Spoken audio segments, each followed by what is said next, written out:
இப்போ அதிமுகவில் ஒரு பெரிய பிளவே ஏற்பட்டிருக்கு. முன்னாள் அமைச்சரான சி.வி. சண்முகம் மற்றும் எஸ்.பி. வேலுமணி ஆகியோர் ஒரு 30 எம்எல்ஏக்களை அவங்க கூட சேர்த்துக்கிட்டு இப்போ இபிஎஸ்க்கு ஆப்போசிட்டா போயிட்டாங்க.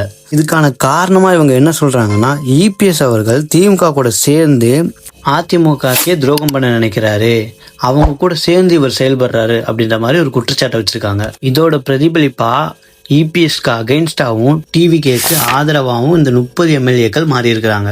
ஏடிஎம்கேல வெறும் 47 எம்எல்ஏக்கள் மட்டும்தான் இருக்கிறாங்க. இதுலயும் 30 பேர் தனியா போயிட்டாங்கன்னா இபிஎஸ் கூட வெறும் 17 பேர் தான் இருப்பாங்க. மொத்தத்தில் பார்த்தா அதிமுக ஒரு பெரிய உட்கட்சி போரே ஆரம்பிச்சிருச்சு. இதனால இபிஎஸோட நிலைமை இப்ப ரொம்ப கேள்விக்குறியா இருக்கு. இந்த 30 எம்எல்ஏக்கள் சொல்றதை பத்தி நீங்க என்ன நினைக்கிறீங்க? இவங்க எல்லாரும் டிவிகேக்கு சப்போர்ட் பண்றோம்னு சொல்றாங்களே, அதை பத்தின உங்களோட கருத்தையும் மறக்காம கமெண்ட் செக்ஷன்ல சொல்லிட்டு போங்க. இந்த மாதிரியான செய்திகளுக்கு நம்மளோட ஆலம் தமிழ் சேனலை மறக்காம ஃபாலோ பண்ணிடுங்க.